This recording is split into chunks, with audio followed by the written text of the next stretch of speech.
Okay, so welcome to the second battle in this series of historical battles that I'm doing.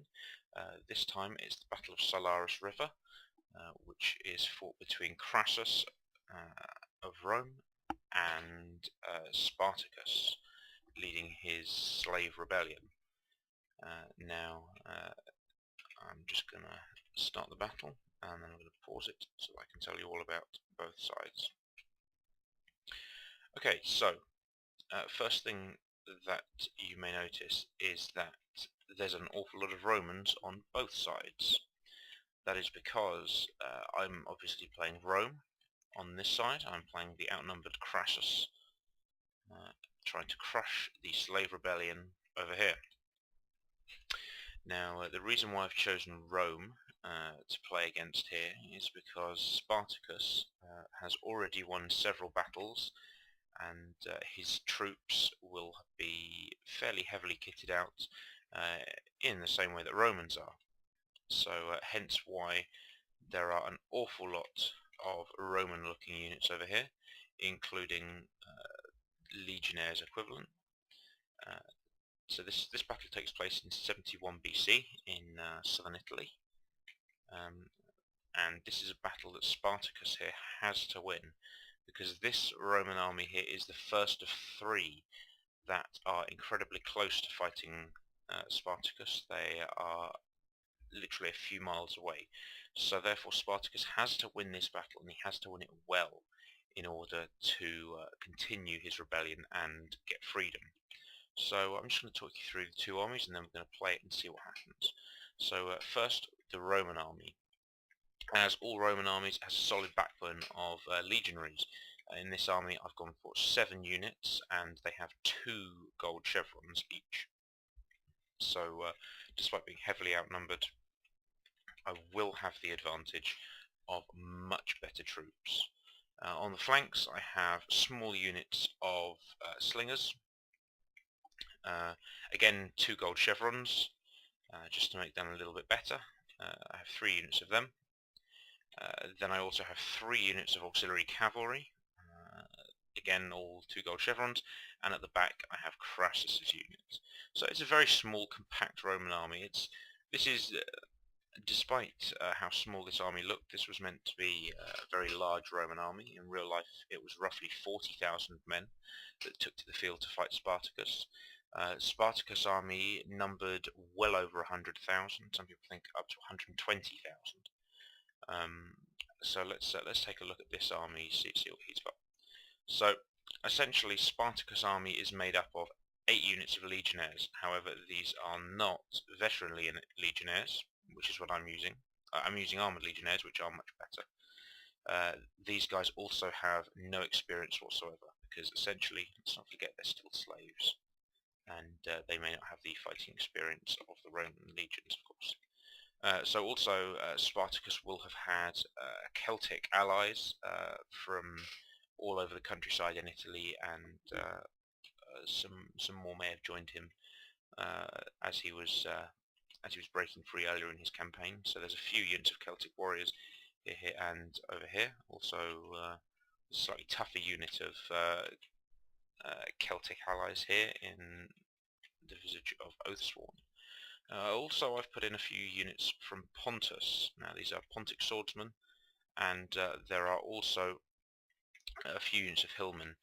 These are all essentially signify Thracian allies. Of course, Spartacus was Thracian himself, and he will have had people from his homeland come and aid him, hence why there's a few units of Pontic origin in here. So let's go back to Spartacus's army. A lot of Spartacus' army were poorly armoured, despite a lot of them having salvaged Roman kit. Hence why I have several units of Vigiles in the middle here. These represent his just the general slaves who've picked up a shield and a spear and not much else. So there's quite a few units of them. More legionaries near the back, and out the front plenty of levies. So they'll be throwing lots of javelins, and that could be fairly painful. Nothing in this army is upgraded at all, not even Spartacus himself. This is just to try and balance out the battle to give the Romans over here a chance. As you can see from the balance of power indicator, balance is well in favour of the Spartacus army. Also in here, if I can find them, we have a few units of gladiators. Now, whilst Spartacus, of course, was a gladiator, he will have brought a few gladiators with him. The original rebellion involved only 70, but as he went through towns and crossed the Italian countryside, more people will have revolted and joined him. Hence why there's two small units of gladiators in this army as well. These aren't going to be too difficult to kill because essentially, although gladiators were seen as the soldiering elite, they were nothing compared to the true Roman legions. So this could be quite an interesting battle. I'm clearly outnumbered, but it gives nice imbalances. I'm not expecting to win this one. So let's unpause the game and see what I can do. So the first thing that I'm going to do, I'm going to move all my legionaries into one big long line. I'm going to try and go wide as possible. I'm going to engage the Spartacus army straight from the front. I'm going to try and get as much damage down as I can early on with my units of slingers. I think that all the actual killing is going to have to be done by the legionnaires. So I'm going to try and keep them concentrated onto one flank. Already I can see Spartacus's army going for the hill, which is perfectly fine because that's what happened in history. In real life there was a hill, and we would be fighting more in the way of fighting up this hill this way. So to be honest, I'm not too disappointed about not getting the hill, and I'm not really going to try too hard to go and get it. So I'm just moving my cavalry around to my left flank now. I think this is going to be a fairly brutal battle. It's going to be very hard fought. I hope I'm going to win. It would be nice. Again, this battle is being fought on hard difficulty. So yeah, we're just moving into our positions. The Spartacus army is deploying fairly far back on the hill, so I should be able to get past the steepest part of the ground. I think as long as I can get a good engagement with the main force of legionaries, I should be okay, because even though he's going to try and outflank me, that's where the cavalry are going to come in. And as a matter of fact, what I'm going to do is I'm going to just bring one unit of cavalry around to the back, and I'm going to bring my general towards the centre a bit more.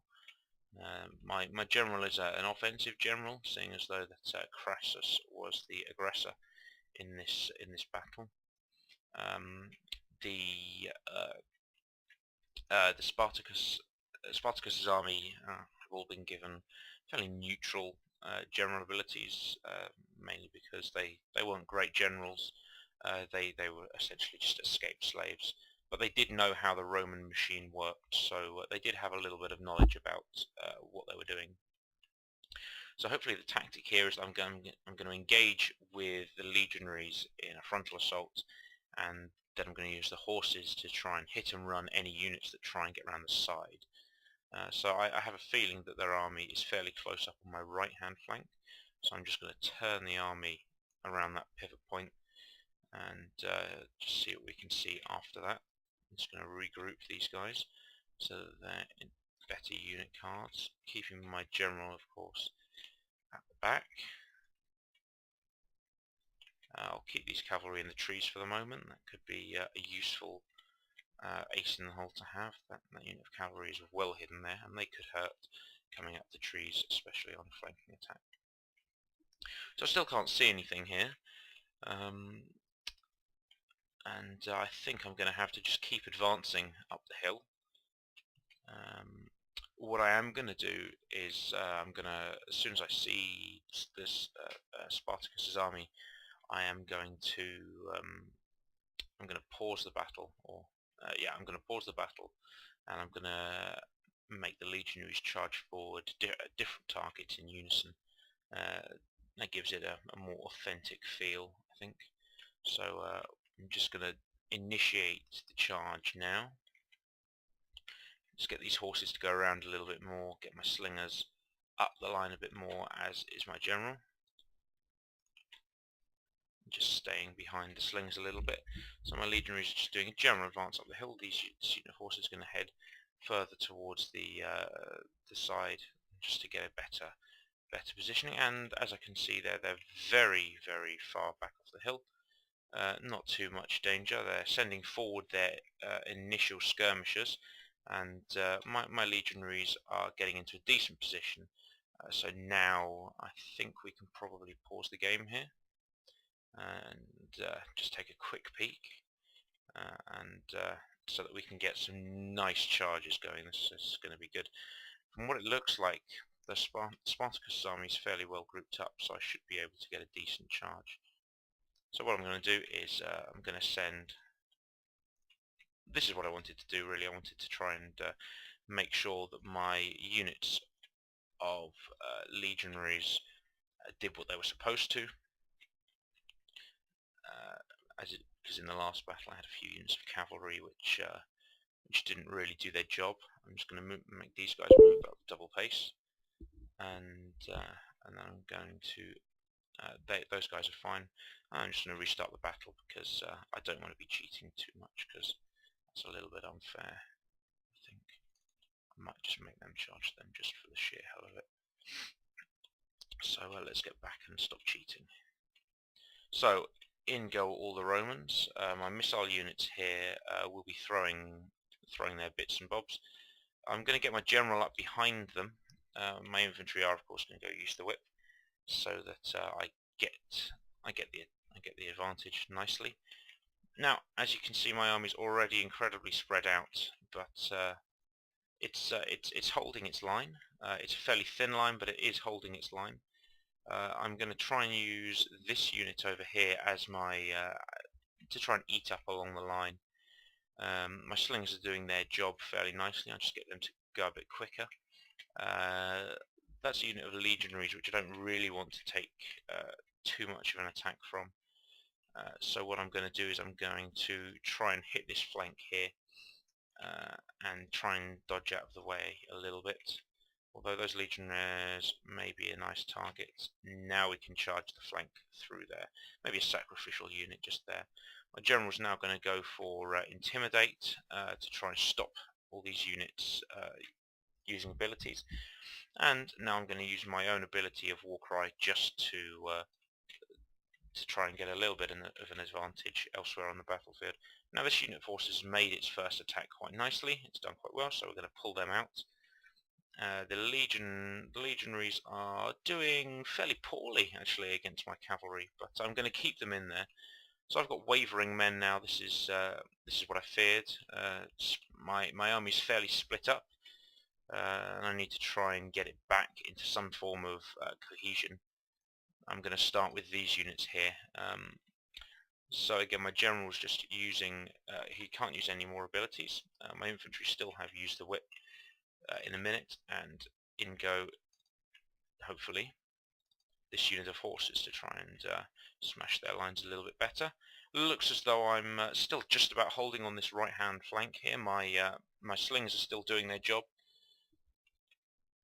Just make sure that they go double speed to get some extra bits down. And I can still use Intimidate with my general now, and I'm going to be stopping those Oathsworn in their tracks, like so. I'm also going to go for Warcry just to try and lower the morale of these units in the middle here a little bit. Okay, this is a unit of Vigiles which I can fairly happily charge. It's still going fairly poorly, I think. It's not going fantastically. I'm losing ground on the right, but on the left I'm still fighting. Well, it's actually looking fairly horrible, to be honest. I'm losing more and more ground. It's looking fairly grim for the Romans. You can understand the difficulties that Crassus faced, being outnumbered so heavily, and now I'm just being ploughed into by all these legionnaires, and it looks as though the Romans are actually going to lose this battle, so that could be very poor indeed. I'm desperately going to try and keep going though, because why ever not? Let's see what I've got. There's really not much left on the field. It's just now a case of when rather than if. I'm going to keep my general, try and get him round with my unit of horses. It's pretty horrible. There's still an absolute ton of enemies still there. My horses are now being attacked by hillmen, which doesn't help. I'm going to send my general in just to try and get a few more kills. I'll go for Intimidate on these guys to stop them using abilities, and then I'll go War Cry on these Legionnaires, just so that I can do a little bit more damage when my general charges in, because the general is going to have to be used as a contact troop now. My missile units I'm going to send onto skirmish mode, so that they can just be a little bit more of a nuisance. And I'm just going to keep trying to fight off as best I can. It's not going to. I don't think much is going to happen. However, there's still a lot of Romans, a lot of Spartacus armies still intact, and the battle marker is going even more into the red now, which is never good. So it looks like as well my general's being bogged down a bit here, and a few more of my units starting to rout. Only 3 units left. They're all routing now, and I think that's GG. So this is the Battle of Silarus River. Not going according to history, and in retrospect, I think I needed to keep my lines a little bit thicker. I will refight the battle, and I'll tell you how I did in the description in below this video, to see if it was just a tactical error like that, or whether in fact Spartacus should have won and Crassus in real life was just one of those military geniuses. One thing that I would say about this battle though is that despite losing the entirety of my army, you have to admit that to take on 2 more armies, Spartacus is not going to have much left after it. If anything, his men are going to be tired. They're going to be in a pretty bad shape. There's a lot of dead men there from both my side and Spartacus' side. So I think some form of moral high ground can be taken, maybe, in the knowledge that the other armies may in fact beat Spartacus. I don't know whether my general got away. I hope he did. Yeah, he might have done that. Might have been him there. In real life, Crassus, of course, was victorious and therefore didn't need to run away. So thanks for. Actually, let's have a look at the armies. As you can see, dramatically outnumbered. 1,760 deployed by me, and well over 5,000 deployed by Spartacus there. As you can see though, my army did get 2,300 kills between them, so Spartacus will have been severely crippled by that and probably would not go on to win 2 more battles. So thanks for watching. I hope you watch the next video in the series.